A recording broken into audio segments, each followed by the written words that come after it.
Oh pardon, vous êtes là. Excusez-moi. Bonjour et bienvenue dans la cave.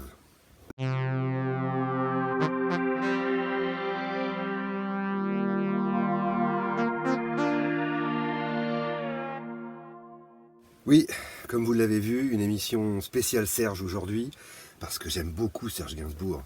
Bien sûr, certains de mes amis considèrent Gainsbourg comme un vieux dégueulasse. Voilà. Donc impossible d'écouter sa musique, tout ça. Bon, je comprends, je comprends. Sauf que moi, c'est pas mon cas. J'ai toujours été élevé avec Gainsbourg. Je l'ai connu toujours, tout au long de ma vie. C'est vrai que sur la fin, c'était pas facile. J'étais parfois même gêné quand il apparaissait à la télé, mais j'ai quand même été très triste quand il est mort. Voilà, je vais vous raconter un petit peu mon expérience avec Serge Gainsbourg. Je ne vais pas vous présenter tous ces disques, mais je vais vous commencer par vous présenter deux disques. Le premier, c'est Love on the Beat, sorti en 84, je crois. Et celui-là, je l'ai acheté à sa sortie. C'est-à-dire que j'ai vraiment vécu la sortie attendue d'un nouvel album de Gainsbourg. En plus, j'ai vécu des choses assez spéciales, érotiques dessus. Enfin voilà, nous étions jeunes, nous étions des lycéens et voilà, on se laissait aller à la musique de Serge Gainsbourg. Je ne vous en dirai pas plus. C'est un album très synthétique, fait avec beaucoup de funk. Il y a des boîtes à rythme, Lindrum pour la plupart du temps. Il y a des synthés du fameux DX7 que tout le monde déteste, mais que j'aime bien moi aussi. Les tourneries sont un peu funk américaines. On l'a traité d'opportuniste, mais moi j'ai trouvé que c'était justement l'album qu'on attendait, celui qu'on voulait. On avait envie d'entendre Serge Gainsbourg vraiment à l'heure actuelle, puisqu'il a toujours su faire ce qu'il fallait au bon moment. Donc là, il l'a fait au bon moment, vraiment, c'était une vraie réussite. Le deuxième album donc, qui compte pour moi, c'est celui-ci, Isabella Gianni, sorti la même année peut-être, donc avant, 83 pardon, oh dis donc, j'aurais dû le faire dans l'autre sens. Isabella Gianni, donc, avec la pochette originale s'il vous plaît, pas avec cette horrible pochette pull marine qu'il y avait à l'époque. Voilà, un album particulièrement réussi au niveau des textes, des ambiances, la voix très suraiguë et fausse d'Isabella Gianni ne pose aucun problème, il n'y avait pas l'autotune à l'époque. C'est très agréable à écouter, vraiment, les orchestrations sont bien jouées. C'est un bon album de variété, je pense que c'est le meilleur, moi ça vaut tous les Jane Birkin, je ne peux pas trop écouter le Jane Birkin, mais celui-là je l'adore. Voilà. C'est très très bon disque, très belle pochette, des morceaux formidables. Ensuite, qu'est-ce qu'il y a comme les livres maintenant? Qu'est-ce que j'aurais à vous présenter comme livre? Eh bien, le gros pavé, le pyramidal, le pharaonique Serge Gainsbourg par Gilles Verland, le biographe officiel. Gilles Verland qui nous a aussi quittés. Un type très sympa, qu'on pouvait voir à la télé avec Antoine Decaune et Carl Zéro dans les années 90. Cet album, vraiment, c'est la biographie officielle, sans aucun parti pris, si ce n'est peut-être même un parti pris de fan absolu.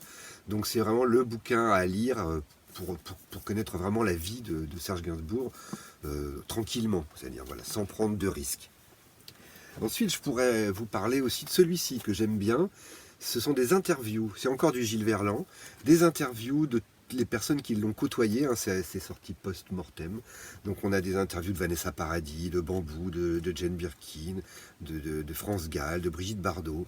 Voilà, c'est des opinions des gens qui l'ont côtoyé. C'est un beau livre et il est vraiment sympathique à lire. Voilà. J'aime beaucoup ce bouquin aussi. Celui-ci que j'ai acheté récemment chez Emmaüs, alors là c'est Énergie Édition, donc publié quelques mois après sa mort pour surfer sur la mort de Serge Gainsbourg. Pareil, pas intéressant d'un point de vue écriture, mais les photos sont belles. Il y a des très belles photos que je n'avais jamais vues avant. Voilà, donc celui-là, il est intéressant pour ça. Alors, c'était un petit bouquin Emmaüs.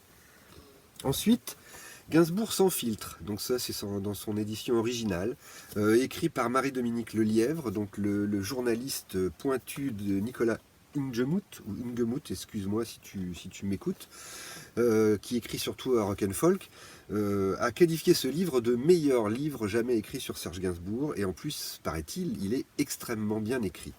Alors moi je l'ai lu en entier, je me suis un peu ennuyé parce que je suis passé à côté du truc finalement. voilà, je suis passé un petit peu à côté du truc. Moi, je m'attendais à un bouquin vraiment méchant sur Serge Gainsbourg, quelque chose qui le descende, qui montre tout le mauvais côté de Gainsbourg, donc je l'ai lu en me disant qu'est-ce que c'est que cette histoire? On écrit des mal de Serge. Et puis en fait, non. Enfin, oui, mais c'est fin, c'est assez fin. Donc je suis passé à côté du truc, donc je vais le relire, parce que quand on passe à côté d'un truc, on passe à côté d'un truc. Une bande dessinée de Serge Gainsbourg, écrite par Serge Gainsbourg et dessinée par Armand. C'était assez surprenant, c'était en 1983, publié aux éditions Les Humanoïdes Associés. Gainsbourg avait écrit un scénario de film, il voulait en faire un film avec Jane Birkin, Isabelle Adjani et Dirk Bogarde dans son rôle à lui. Mais le film ne s'est jamais monté. Je pense que Adjani voulait pas, Bogarde avait autre chose à foutre, donc il s'est dit, bah tant pis, c'est paumé. Et puis après une discussion, je crois, avec des gars des Humanos, eh bien on lui a proposé de faire une BD, il était hyper enthousiaste. Donc c'est une BD, c'est un huis clos, c'est du noir et blanc, avec un peu de gris.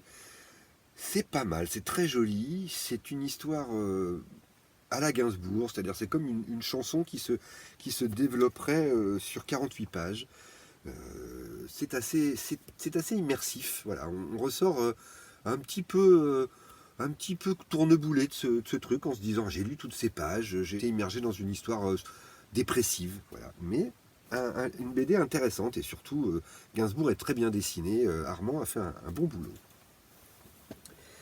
Et alors ensuite, pour terminer, les deux derniers bouquins importants, voilà, celui-ci par exemple, hein, donc le Gainsbook. Alors là, c'est le truc en studio avec Serge Gainsbourg, c'est le livre ultime, vous voyez, je suis en train de le lire, le livre ultime sur les enregistrements de Gainsbourg. Donc là, voilà, on est dans un savoir universitaire, hein, presque. On est dans vraiment les auteurs ont interviewé tous les musiciens qui ont travaillé avec lui à l'époque et encore aujourd'hui. Ils ont essayé de recréer l'ambiance des studios de l'époque, qui jouait de la guitare sur quel morceau. Ils ont discuté beaucoup avec Goraguer, avec Vanier, avec tous les gens qui ont travaillé avec lui.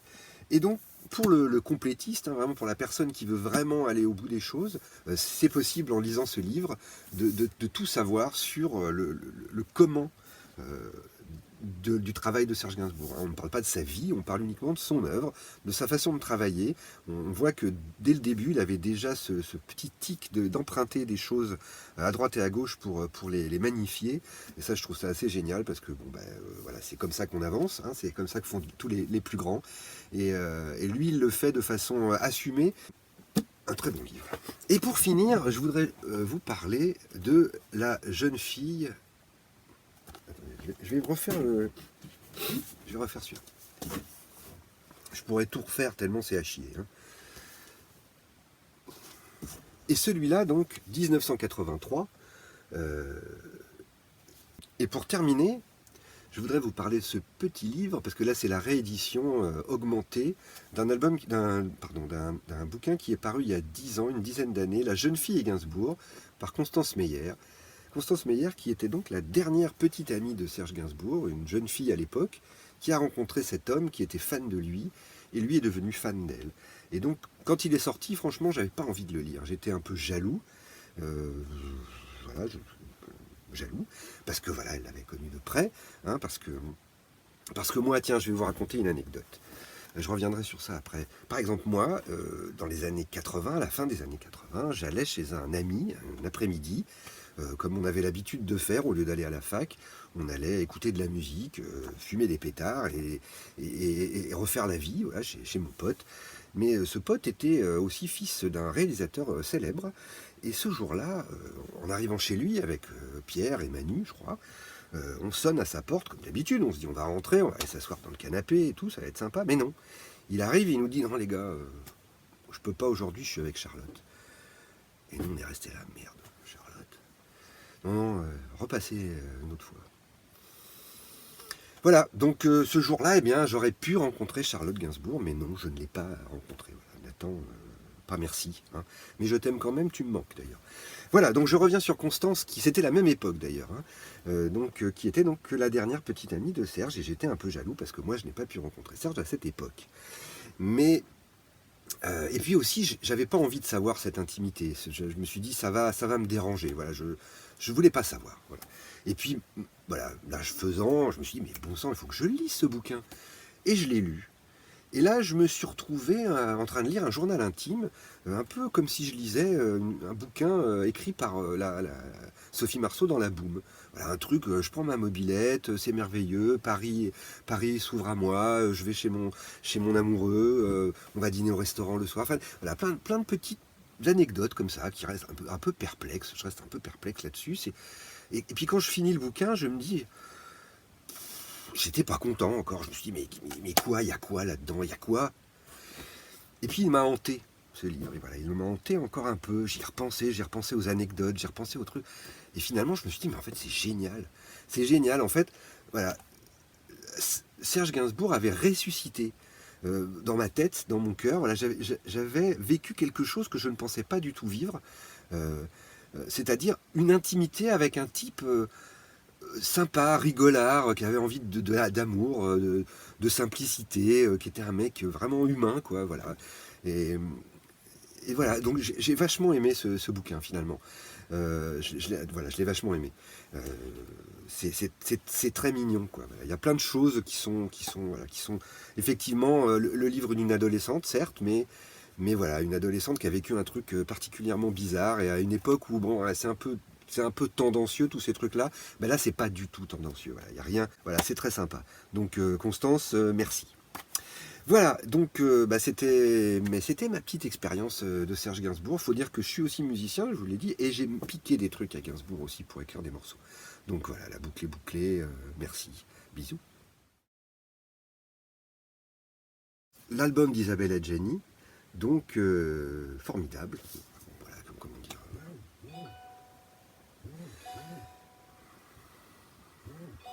C'est ma femme. Oui, chérie. Oui. Des piles. Oui. Oui, on a toujours besoin de piles.